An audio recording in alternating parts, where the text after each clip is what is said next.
episode 117 of Decoding Fox News, and I'm your host, Juliet Jeske. Each week, I watch and analyze a whole heck of a lot of Fox News and break it down. Last week, it was 17 hours of Fox News. I watch all the Fox News you'd never want to. Let's get into it. Fox News, Shilling for Trump with Fauci and Hunter Biden hysteria. Now, quick note before we get into this episode, the Hunter Biden guilty verdict came down as I was still working on this episode, and I only have just a tiny bit from that. And so that will be included in a separate episode. What we're going to be discussing in this episode is what happened last week with Hunter Biden, not with what's happening right now, because I don't have time to kind of put it all together. There might be a bonus episode dedicated to the Hunter Biden guilty verdict. It kind of depends on what Fox News gives me. If I think it's worth putting a new one together just for that topic, I might. I might not. It honestly depends what I see tonight and throughout the day. I might not see anything that I think is worth doing. I know for a fact it's not the most popular topic among my listeners and readers. So I think it's very popular among Republicans who love Fox News, but that's about it. I think most Americans really don't care. It just doesn't track that high for your average typical voter. I just don't think they're paying attention or care. But based on everything I've read. But moving on, we've got a great clip, but I do have to explain this one before I play it. So Friday, Fox, the 5 decides to do this special episode from the Jersey Shore, which I found kind of humorous because you couldn't really, the audio is terrible, but whatever. So they take them to the beach, they set up, and news drops that Jimmy Kimmel is doing a fundraiser for Joe Biden. And as they did when they found out that Stephen Colbert hosted a fundraiser, just hosted, meaning they're just the MC. They're not actually the person in charge of organizing the fundraising. They're just talking on a microphone, entertaining guests. That's what I mean by hosting. So we'll say Jimmy Kimmel is emceeing. Stephen Colbert also emceed a fundraiser. And both times, the folks at Fox got all offended as if that was horribly inappropriate. It's not. Comedians can kind of do whatever they want as long as their employer is okay with it. When you work for a news organization, however, you're not supposed to go to fundraisers, attend campaign events, openly shill for a candidate. But Fox has fun ways of working around that. So this is Jesse Waters getting all offended over Jimmy Kimmel. And then I collected the clips from the night that Trump was found guilty on all 34 criminal charges in his criminal case. So I have clips from that night, and it's basically various Fox personalities and guests openly shilling for his website, and you'll hear it. So here's the clip. We were at Fox, and Greg tried to throw a fundraiser for Donald Trump. Wow. They'd have to call this show The Four. I mean, he would be out of here so fast, they would never allow that. The Trump donation site crashed a few minutes ago, and it's still down, which means, that, I think to your point, that the base would be energized. WinRed apparently also having similar problems. Trump donation site is back up, and now it's rebranded with I did nothing wrong. That the Trump donor site for the campaign is currently down. It went down some 10 minutes right after the verdict. You mentioned their website is down right now. Has it been crashed because people showed up there and responded to their text calling for fundraising? Website is back up, we're being told by campaign folks. We see the website that is supposed to be his fundraising arm is having trouble. Is that because it's overloaded by people who want to weigh in now? I know that the president's website went down, DonaldJTrump.com. People get out and support President Trump. The website for Donald Trump collapsed this afternoon because so many people went to it spontaneously. President Trump's website, people can go and donate right now. It was Trump whose donations soared. In fact, so many outraged Americans flooded the GOP's primary fundraising platform. The website crashed for an extended period of time shortly after the verdict was announced. And people responded in such a way to our campaign and by donations, our entire fundraising site crashed. It's back up and running, DonaldJTrump.com, if anybody wants to go donate. Now, the only person in that montage who could legitimately openly shill for Trump with no ethical issue whatsoever would be Any of the guests, really, more than the people who work for Fox, of course. They have more leeway. They can kind of do whatever they want. But the person who's the most appropriate person is Laura Trump, who was the last voice you heard there to openly shill for Trump because she works directly for the RNC. Anybody who's an employee of Fox should not be doing that. Now, I'm just going to go down a quick timeline because this is all written in the newsletter. If you'd like to check out the written version of this podcast, the newsletter, I break it down. It's a little bit easier to read, but I'm going to try it anyway here, audio version. Here we go. 5:45, that was Dana Perino saying the website is down. 5:47, 3 minutes later, also on the 5, Dana Perino says, guess what? Website's back up. 6 p.m., we're on to a news show, the special report with Bret Baier. Bret Baier says website is down. Is it? 6:09, Shannon Bream comes on, also same show. She says website is down. 6:26, special report with Bret Baier. Bret Baier comes on and says website's up. 7:12, Shannon Bream, Ingram Angle. She says the website was down earlier. 7:24, Representative Byron Donalds. He's of Florida. He says the website went down. 7:36, Ingram Angle. Newt Gingrich, also a guest, former Speaker of the House, comes on and says the website was down this afternoon. 7:50, Lee Zeldin. He just openly says go to the website and donate right now. He's a guest. He's allowed. Hannity, 9:35. So we do have a jump. This didn't happen during Jesse Waters' primetime. So 9:35 during Hannity, Sean Hannity mentions the fact that the website crashed and, because of so many donations. 9:45, Laura Trump, last voice, and she's the one that finally says, go to the website right now. It's back up and donate. So that's a lot of mentions of this website crash that seems a little superfluous. And then, I'm just going to call you guys out on this. When did the website come back on?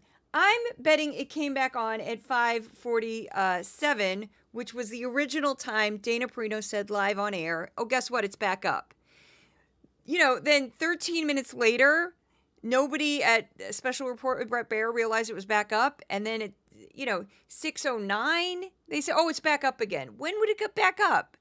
I'm finding this a little hard to believe. I'm thinking you guys found ways to just work in this website to try to get it up, to try to get fundraising up. So just, yeah, you're going to clutch your pearls over somebody working for a mainstream network who's a comedian who holds a fundraiser. He can do that. He's allowed. As long as his employer is okay with it, he's allowed to do that. So anyway, what a week. What a week. So last week, Fox News seemed to want to completely forget about the fact that Donald J. Trump was found guilty of 34 counts in a criminal trial involving falsifying business records in New York State. The network shifted its focus back to any poll that showed Trump beating Biden and the former president's fundraising machine. Now, I will note, some of the polls show them neck and neck, and some of the polls show Biden with a slight lead. It depends where you're looking. It honestly does. The two supporting players in last week's propaganda pageant were two well-known villains Fox News is obsessed about for years. Hunter Biden, the wayward, drug-addicted, homemade porn-producing son of the president, and Dr. Anthony Fauci, the mad scientist hell-bent on controlling all of humanity through mask mandates, toxic vaccines, and 6 feet distancing rules. The network got lucky that Hunter Biden's criminal trial involving a false statement he made on a gun application started last week, and the House Select Subcommittee on the Coronavirus Pandemic scheduled, quote, a hearing with Dr. Anthony Fauci, end quote. If Fox did not have these two distractions, they would have just come up with new ways to demonize Joe Biden while promoting Donald J. Trump's campaign. Anyone watching Fox News exclusively last week might have missed out on stories about former Trump administration officials facing criminal charges in fake elector schemes in Arizona and Wisconsin, as well as various updates in the wars in Israel, Palestine, and Ukraine. Shows I covered last week were Fox and Friends, The Five, The Ingram Angle, and Hannity on Wednesday and Thursday because he had an interview with Trump. It's been busy. It's been busy. Plus, there was another... Last week, this is the extra stuff I picked up. The Hannity interview and about a 3-hour-long hearing with Fauci in the House, and then about a 4.5-hour-long hearing with Merrick Garland in the House, which I'm still going to make something for the paid subscribers from that. I've already gone through it. I just have to reduce it down. It's a long process. So lots been going on. Plus, there was a crazy rally in Vegas that Trump had where his teleprompters broke. And whenever his teleprompters break, it's fun time because he's off his rocker and says crazy things. And speaking of the Hunter Biden guilty verdict, I was asleep when that happened because I don't sleep like a normal person. And I have been trying to sleep like a normal person, but this schedule's been a little intense. So I'm just holding on for dear life. And it's very funny because I got like 2 requests for quotes that I completely missed because you kind of have to be right on, because this is breaking news. I'm sure they already published hours ago. And I was just like, yeah, I'm on deadline. So trying to make this episode, I was like, I don't really care. Hunter Biden, I'm just going to say, yeah, he was found guilty. And Fox is freaking out. All right, there's the quote. What do you want from me?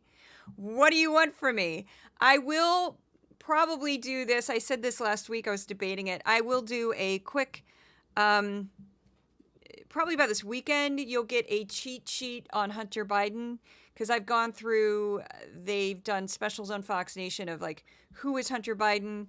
I've gone through them at length and I've published things about them, but they're very dense. So I think I'm going to do kind of a quick and dirty, like this is what's true, this is what's not true, just to kind of keep you guys abreast of what's going on. A lot of the laptop nonsense, just to do a slight diversion here, is just nonsense. Most of what's found on the laptop is homemade porn and Hunter Biden doing drugs. That's it. It's embarrassing, but it doesn't include anything that links him to any criminal behavior other than doing drugs, which you can't get him on because the way drug use is prosecuted is you have to basically find the person with drugs. You can't convict somebody based on a video of them doing drugs. You have to get them holding with possession of the drugs. And then the sex workers that he's hired, nobody would want to prosecute that because it would be statute of limitations. You'd have to get them on each jurisdiction that he was filmed in with the sex workers. You'd have to find the sex workers. No prosecutor wants to deal with that. It's just not worth it. And that's usually not prosecuted either, something like that. So, there's really, they act as if this laptop is this, key to all this criminal behavior, and it's really not. And it was used in the gun trial basically because it showed drug use, and that's what they were looking at. So moving on, Dana Perino also talking about fundraising on the 5 from Monday. Here she is talking about that fundraising night again. When Ruth Bader Ginsburg died, the Democrats raised $70 million on their small dollar donation thing, which was record-breaking at the time. Donald Trump was able to beat that or came close to that. So that's pretty monumental. And I think it will help all Republicans because Republicans for a long time have been behind Democrats in the efforts to raise small dollars. And that has been a big problem for that last mile of the marathon when you're going to the election and when you thought there might be a red wave and then it didn't happen. Those last 60 days, when you need money, that's when it comes forward. And small dollars are important. Not only do they get the small dollars, but they also get the information. So Perino is making a number of assumptions about the RNC, its priorities, and what it intends to do with its fundraising. This next clip is Laura Trump right before she became the co-chair of the RNC. This is from mid-February, and this is what she says is the goals of that organization. We have to deal with what we have right now in this moment. And I'll tell you what, the RNC should have one goal and one focus, and that is ensuring that the leader of the Republican Party, Donald J. Trump, is elected as the 47th president of the United States, and we are able to save this country. Here's what I can assure you. Any person walking into the doors of the RNC with any other goal in mind will be shown the door if I were elected to this position as co-chair of the RNC. We have no time to waste. We have 9.5 months.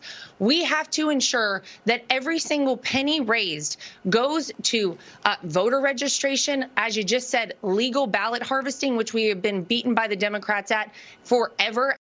So Laura Trump makes it pretty clear there that she has no intention of helping down ballot races. Her goal, as she sees it, is to get Donald J. Trump reelected. And she even says, if you don't like it, you will be shown the door. All right, then. All right. please do that. Go right over the cliff. Right over the cliff. It'll be great. So, Dana Perino thinking that Trump's, fundraising will help the larger party. I'm not so sure about that. So next up we have on Thursday, this is Katie Pavlich, this is just bizarre because she's not the only person that's done this. Trump has done this. But this reimagining of what the phrase lock her up meant during his 2016 campaign, and this idea that somehow Trump was in no way, shape, or form encouraging that phrase, which of course is about Hillary Rodham Clinton. So this is Katie Pavlich. It's possible, but he's trying to get the vote of the American people and saying my success will be the revenge, which I think most people can say, yeah, that sounds pretty good. They're not going to focus your energy on retribution. You're going to focus your energy on making the country better for everybody. And Donald Trump has a track record of letting things go. In 2016, when he won the election, Hillary Clinton, people were chanting lock her up, and he said, nope, we are moving on, and yet they still couldn't help themselves and went after him. So you can tell from that clip there that Pavlich is definitely downplaying the fact that lock her up was basically said at every single Trump rally, and he would smile and gleefully encourage people to say it. This is from the second presidential debate that Trump had with Hillary Clinton. It's not exactly ambiguous. It's just awfully good that someone with the temperament of Donald Trump is not in charge of the law in our country. Yeah, because you'd be in jail. Secretary Clinton.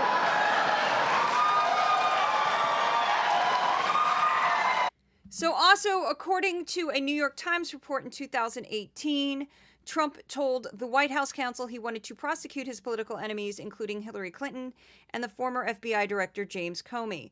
The lawyer, Donald F. McGain, told Trump that he did not have the authority to order a prosecution and that doing so could lead to an impeachment. Trump backed off. There's a whole memo. There's a lot more to that story. If you want to check it out, there's a hyperlink in the newsletter. But yes, he definitely tried to prosecute his political enemies, I should say. Hillary was also cleared multiple times by the Department of Justice over the email scandal, which is kind of ridiculous. She made mistakes, but there was they keep holding on to that as if it's this huge crime of the century when it's not. Now, that wacky Trump interview that they aired on Fox and Friends Sunday, they only showed clips of it and they just kept looping it and trying to act like they had this hour-and-a-half long interview when they really were just using 15 minutes roughly of footage and they were just cutting it up and moving it around. I went ahead and found it. It was on the Will Cain podcast, the entire interview. It was really only an hour and 15 minutes, wasn't an hour and a half. And this is the one quote that I'm going to use from it that I just was disturbed by for multiple reasons. And religious people also had a very different reaction to this than I did as an agnostic. But here's the clip. This is during a section where Rachel Campos Duffy was asking Trump questions that audience members of Fox and Friends Sunday had sent in. And this is her question. What's your relationship with God like, and how do you pray? That's Sharon from Alabama. Okay, so I think it's good. I do very well with the evangelicals. I love the evangelicals. And I have more people saying they pray for me. I can't even believe it. And they are so committed, and they're so believing. They say, sir, you're going to be okay. I pray for you every night. I mean, everybody, almost, I can't say everybody, but almost everybody that sees me, they say it. It's such a beautiful thing. You know what's a beautiful thing, too? When you look at all of this bad stuff going on, they have nothing to look up to. They have no God. They have no anything. They kill people. They beat people. They push people into subways. There's just nothing there. Religion is such a great thing. It keeps you, there's something to be good about. You want to be good. It's so important. And I don't know if it's explained right. I don't know if I'm explaining it right now. But when you have something like that, you want to be good. You want to go to heaven, okay? You want to go to heaven. If you don't have heaven, you almost say, what's the reason? Yeah. Why do I have to be good? So I was struck by the fact that Trump immediately talked about how other people prayed for him and that he, quote, did well with evangelicals, end quote. He never mentioned that he prayed himself. He also didn't seem to understand that what Campos Duffy meant when she asked him about his relationship with God. It was much more important to Trump that it seemed that other people prayed for him and that he was a huge part of their lives, which, again, I think as an agnostic puts him sort of in a God-like sort of position himself, which is what I was deeply disturbed by. Then he shifted how he viewed his faith. Trump seemed to view heaven as something that was a reward for him personally, and that somehow this reward kept people from being quote-unquote good, whatever that meant. When I posted this quote on social media, many Christians had strong opinions about Trump's view of heaven. Many of them believed that being good was something a Christian was supposed to do as part of their faith, not to win points to get into heaven. Helping others and living a selfless, humble life is supposed to be a tenet of the Christian faith. A belief in Christ as the one true God is fundamental to Christianity, which is also something that Trump didn't even mention or come close to or imply. It was as if that part of his Christian faith was completely lost on him. Most Christians, when you say, what's your relationship to God? Christ, Jesus, something like that will get brought up immediately. Not, oh yeah, by the way. Again, I can't speak for all Christians. I'm just saying Christians, the whole point of the Christian faith is Jesus Christ. So why wouldn't you mention him right off the bat? It just seemed bizarre to me. Never got brought up. So I'm going to quickly go over his words in my voice because I think it helps kind of amplify what he said, because we get that crazy, wacky filter of his horrible syntax and everything off of it, the way he speaks. Just take it off. So these are his words. Okay, so I think it's good. I do very well with the evangelicals. I love the evangelicals and have more people saying they pray for me. I can't even believe it. And they are so committed. And they are so believing. They say, sir, you're going to be okay. I pray for you every night. I mean, everybody almost. I can't say everybody, but almost everybody that sees me, they say it. And it's such a beautiful thing. You know, it's a beautiful thing too. When you look at all this bad stuff going on, they have nothing to look up to. They have no God. They have no anything. They kill people. They beat people. They push people into subways. So there's just nothing there. Religion's such a great thing. It keeps you, there's something to be good about. You want to be good. You just want to. It's so important. And I don't know if it's explained right. I don't know if I'm explaining it right now. But when you have something like that, you want to be good. You just want to go to heaven, okay? You want to go to heaven. If you don't have heaven, you almost say, well, what's the reason? Why do I happen to be good? Listen, to be good, whatever. Yeah, what the? Okay, that's a devout man. I'm being sarcastic. I also want to point out that's very obvious. Plenty of religious people have killed in the name of God, regardless of faith. Religion is certainly by no means some sort of soother of the human condition. It can be, but it also can be used in the opposite direction. And it's terrible to assume that anyone, based on their actions, doesn't have faith. Plenty of religious people have murdered and killed and done horrible, horrible things. I would also say, as an agnostic, I would say the same for myself, in that I think eugenics is probably the greatest example of something that you think, like science. How could you use science in a horrible, evil way? And eugenics is probably the best example I can think of, where people thought, this is great, it'll help elevate humanity. And, eugenics in many ways inspired the Nazis. It's just a horrible, horrible thing. So, anything can get twisted. I'm a big believer in that. Sadly, anything can get twisted.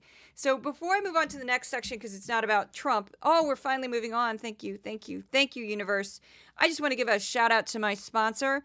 And that sponsor would be the listeners of this podcast and the readers of my newsletter.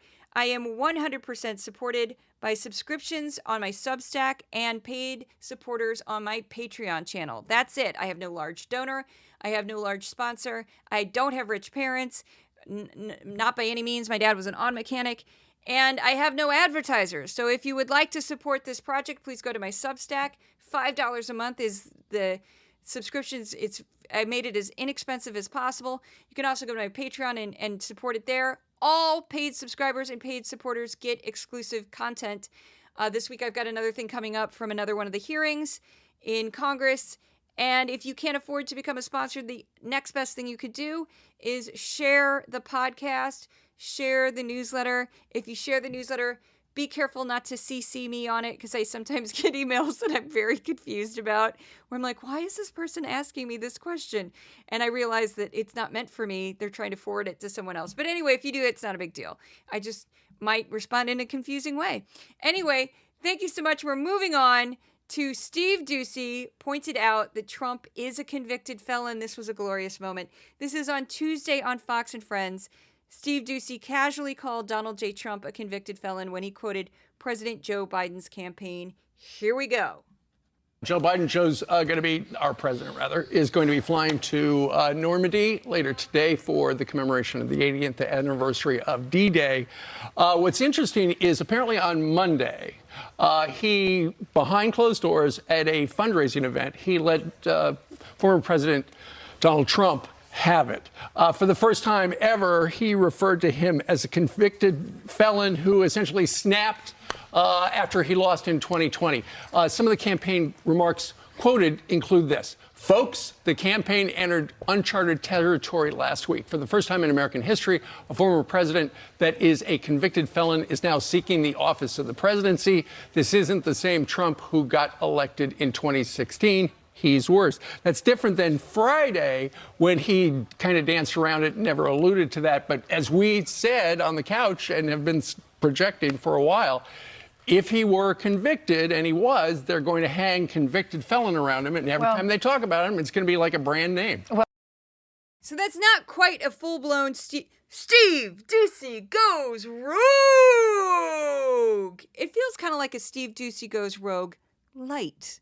Like if there was a light version of the beverage Steve Doocy goes rogue, that would be it. Like the aspartame version rather than the full cane sugar. I'm saying this. We don't want the high fructose corn syrup. It's bad for you.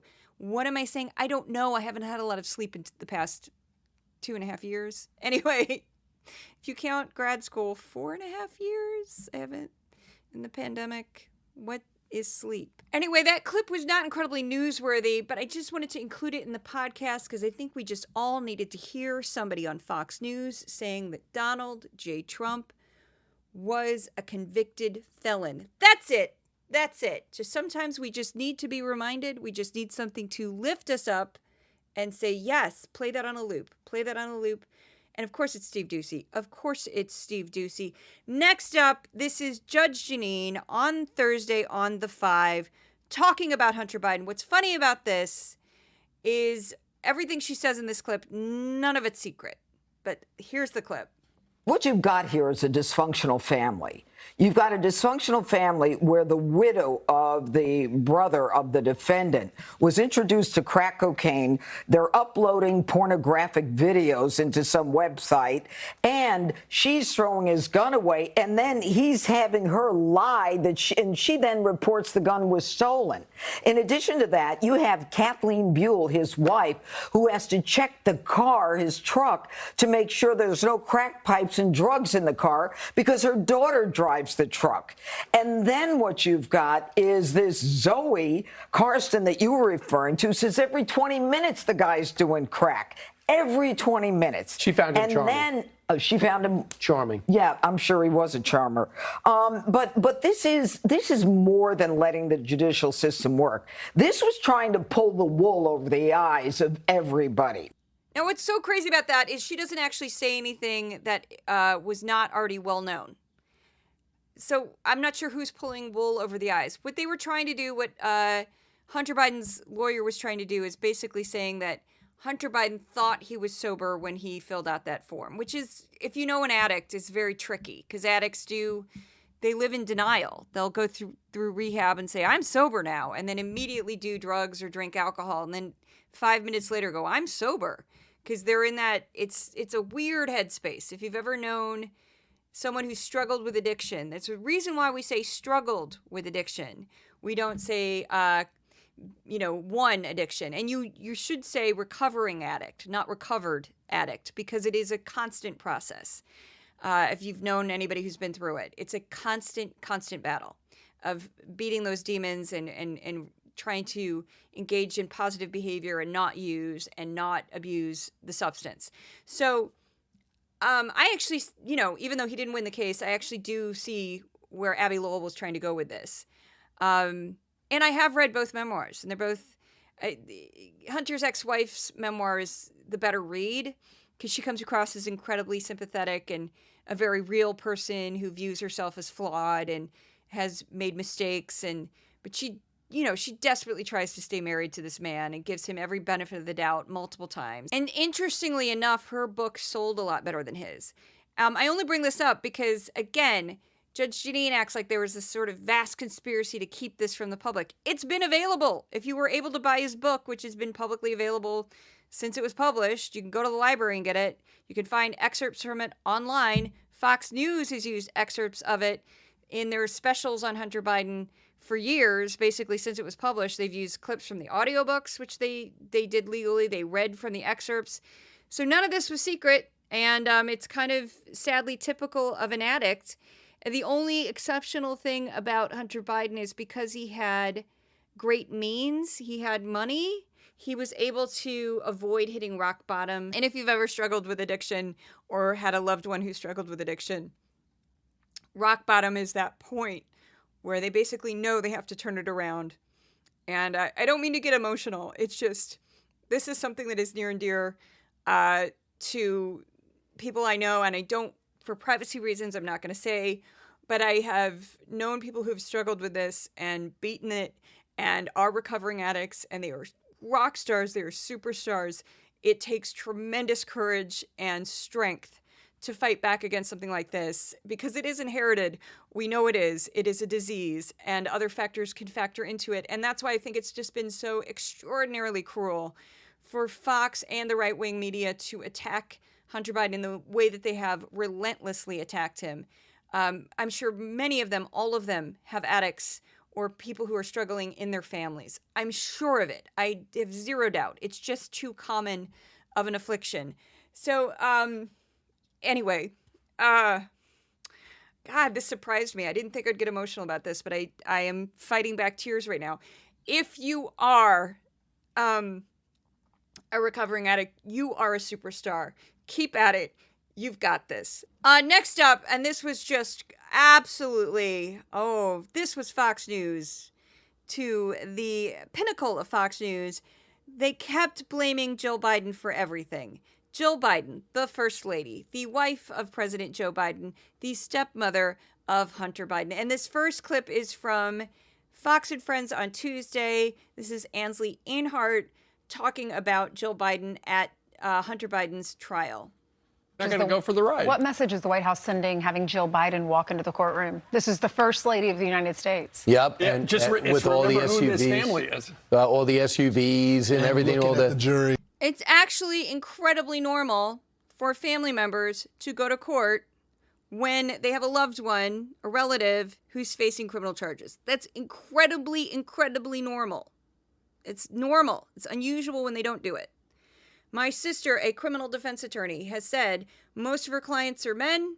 Most of the people who pay her bills are women because it's a mother, a wife, a girlfriend who ends up paying her to try to save their son or husband or boyfriend or whatever. That's a little depressing, but it's true. And it's very normal for the mother of somebody facing problems like this. And he is in recovery. He is in recovery. So it's even more depressing that he wrote this book about him overcoming addiction after years and years of not being able to do it. And he finally does it, writes a book about it. And now they, get him on a criminal charge based on a years old gun charge where he didn't hurt anybody, and it's still bad to lie in a gun for him, but he didn't hurt anybody. He had the gun for 11 days. Anyway, next up, this is from The Five, Judge Jeanine Pirro also blaming the First Lady for something that's absolutely ridiculous. By the way, the Ansley Einhart clip was one of many. I just included one, but they kept coming at Jill Biden for going to the trial, which I thought was absolutely obnoxious. And I have to say to myself, is Jill Biden so obsessed with being First Lady that she's convinced herself that Joe Biden is the only person who can be commander-in-chief? Or is it really an obsession with power and luxury and all the things that she's not willing to live without, irrespective of the health and well-being of her husband? So I'm going to answer Judge Jeanine in my Judge Jeanine voice. Here we go. You might want to turn your volume down. I try to adjust it. I actually do go back and adjust the volume on this because I always blow it out. So I'm going to go moving back from the mic. Here we go.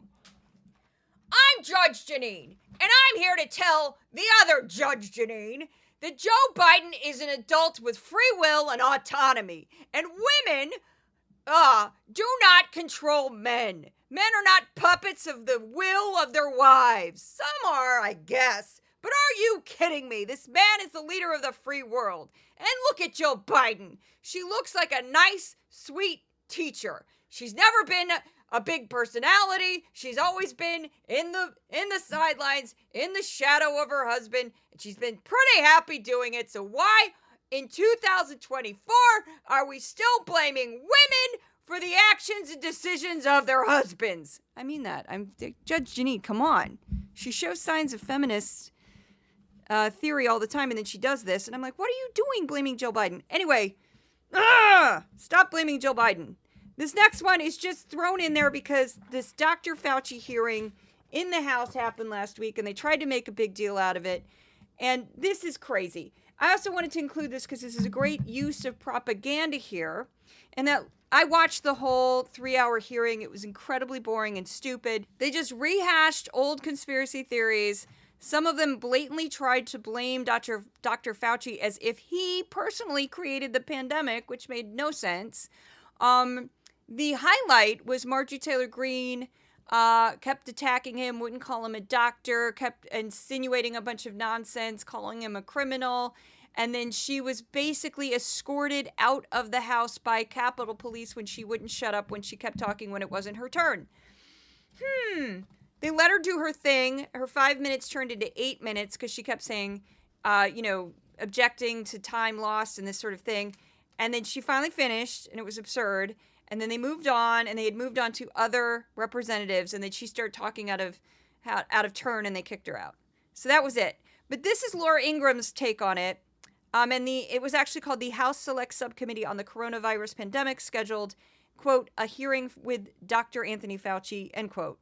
Totally ridiculous.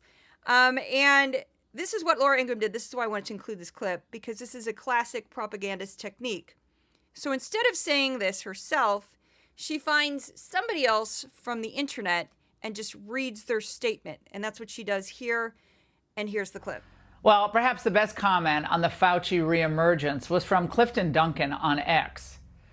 He wrote, "Your business went under while Fauci went to baseball games. Your mother died alone in a nursing home while Fauci did photo shoots.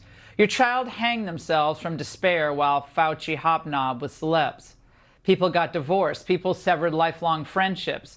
People lost decades-long careers. People were trapped with abusers. People overdosed and killed themselves. People lost out on proms and graduations. People lost loved ones that could have been saved. People are injured by a shot they didn't want, all because we decided to trust the science, that, of course, being Anthony Fauci, according to Anthony Fauci." So by reading somebody else's words, she's basically promoting this garbage without saying that it's her beliefs or her thoughts, which is just ridiculous. So this man that she read, Duncan is his last name, is not a doctor, scientist, or public health expert. From what I could garner from his account on X, he's promoted various conspiracy theories and has worked as a theater actor, podcaster, and writer. He's also trying to raise money to produce a play about Thomas Sowell, a black conservative. Duncan provided no evidence of nefarious behavior by Fauci on his account. He mostly posted negative slogans and blanket statements about the media and government. The actor seemed to imply that Fauci created COVID-19 or was somehow played a role in intentionally harming people.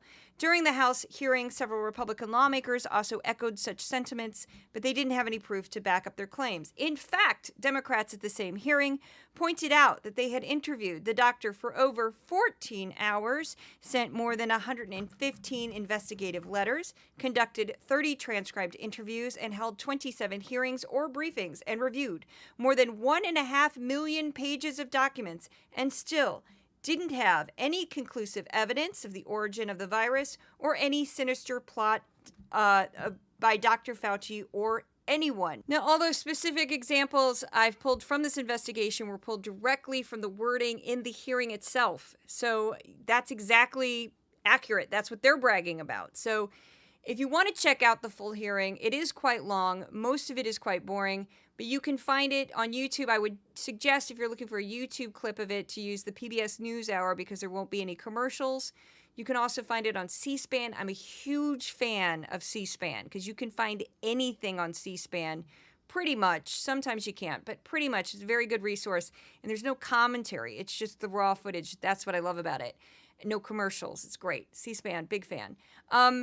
So anyway, I just want to say very quickly, though, too, that was very strange that out of all the people that Laura Ingraham could have referenced in that segment about COVID-19, she picks this obscure actor. Why? Just because he wrote a monologue? Whatever.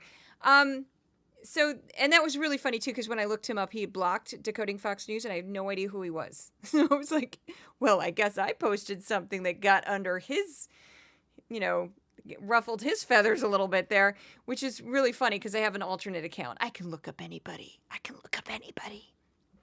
And my alternate account is labeled parody, so they can't remove it. Anyway, I'm not telling you what it is because then it would go away. Anyway, next up, stories Fox News ignored. Every week I compare the hours I've watched on Fox News to 5 hours of the PBS NewsHour. I do this as a control to see all of the stories that Fox News doesn't include because that's also a huge element of propaganda. It's not what they tell you, it's what they don't tell you. It wasn't this bad this week for a number of reasons, but here we go. Updates in the Israel-Hamas war. At the start of last week, the IDF confirmed the death of 4 more hostages in Hamas custody, including 3 men in their 80s who were last seen in a video begging for the release. Around 80 hostages are still believed to be alive, among the remains of 43 others. Fox News has been extremely inconsistent in reporting about the plight of the hostages, despite the network's obvious pro-Israel bias. The IDF is preparing for an escalation with Hezbollah in northern Israel. The Israeli military warned it was preparing to launch a large-scale attack to deter forces from Lebanon. Tens of thousands of ultra-nationalist Israelis marched through the streets of Jerusalem as part of Jerusalem Day, an Israeli national holiday. They marched from the western part of the city into Palestinian areas, chanting religious songs and anti-Muslim slurs. Israeli missiles hit a UN school building the IDF claims Hamas was using. Palestinians in the building say the victims were mostly women and children, and at least 33 people died. Another airstrike on another UN school in central Gaza killed at least 18 people, including 4 children and 1. Updates in the war in Ukraine. Ukrainian President Volodymyr Zelensky met with the Philippine President Ferdinand Marcos Jr. in a rare Asian trip to urge regional leaders to attend a Swiss-organized global peace summit on the war in Ukraine in June. Zelensky claimed Russia and China are trying to deter other Asian countries from attending the conference.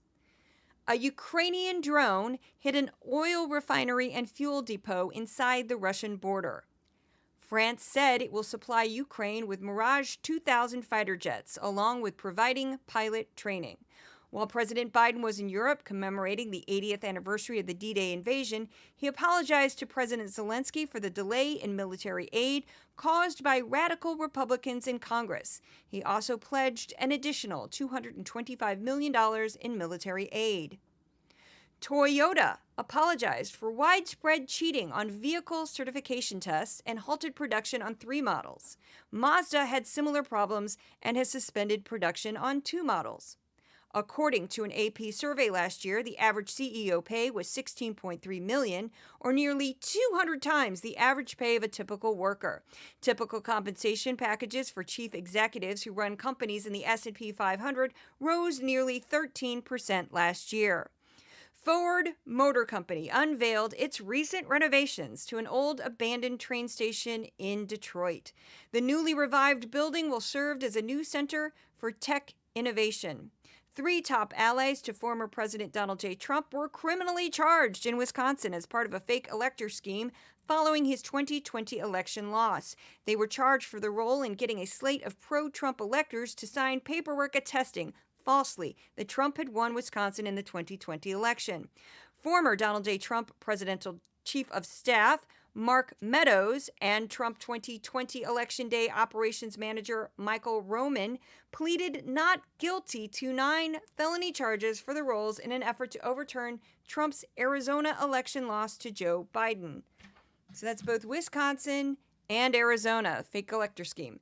To Chapita Marciano, an infielder for the San Diego Padres, was banned from baseball for life for betting on the sport. Marciano placed 387 baseball bets totaling more than $150,000 in October 2022 and from last July through November with a legal sportsbook.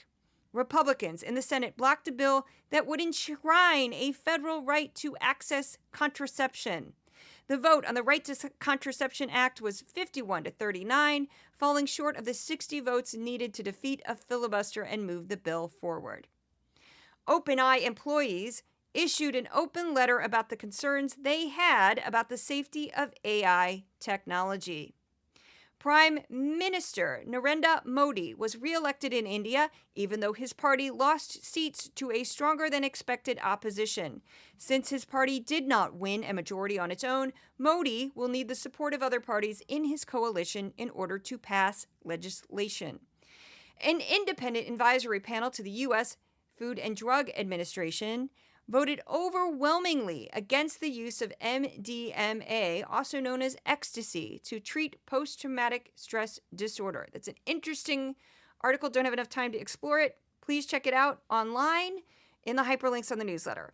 Far-right political parties gained seats and influence in a recent EU parliamentary elections. The EU Central Bank also cut interest rates as inflation has cooled, despite not hitting the target rate of 2%.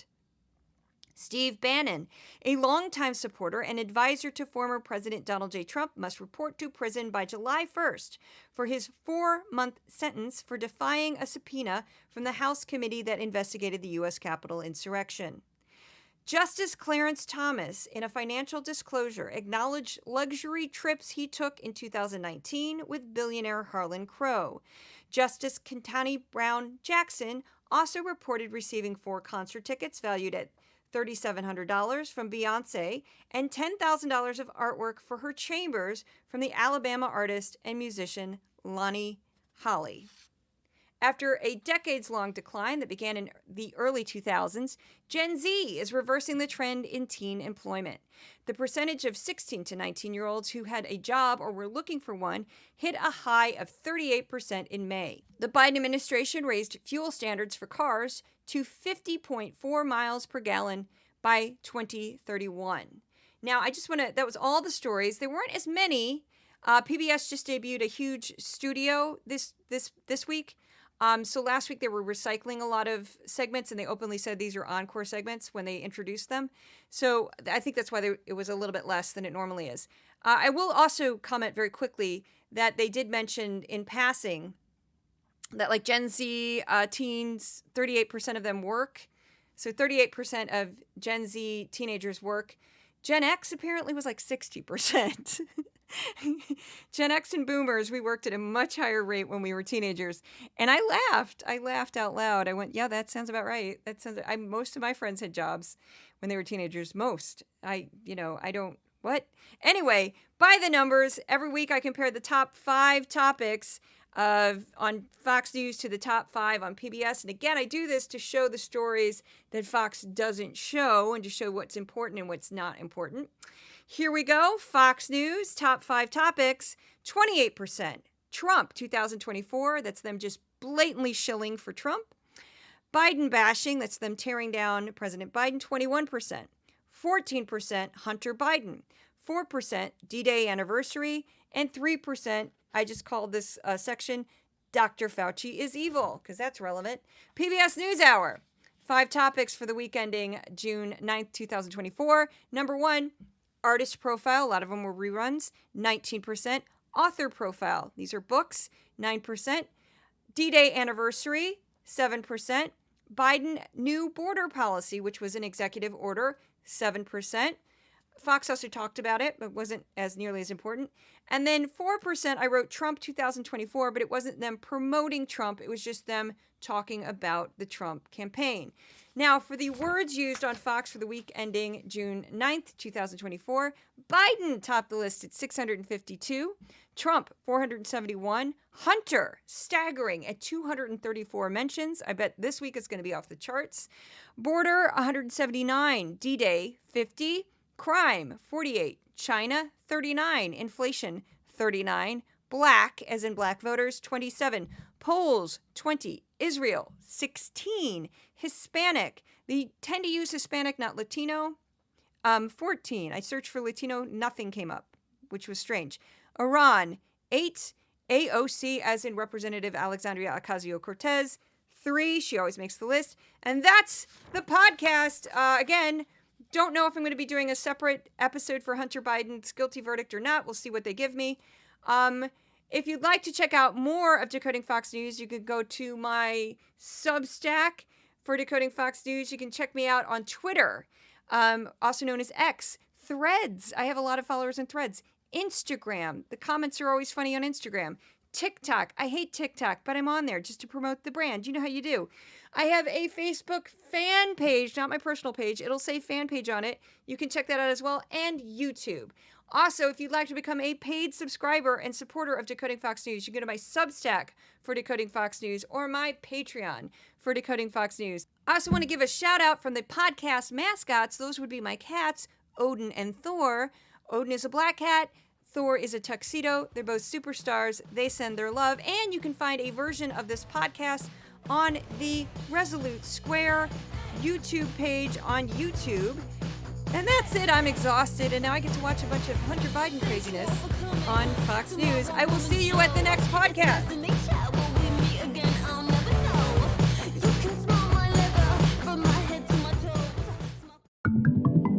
Resolute Square.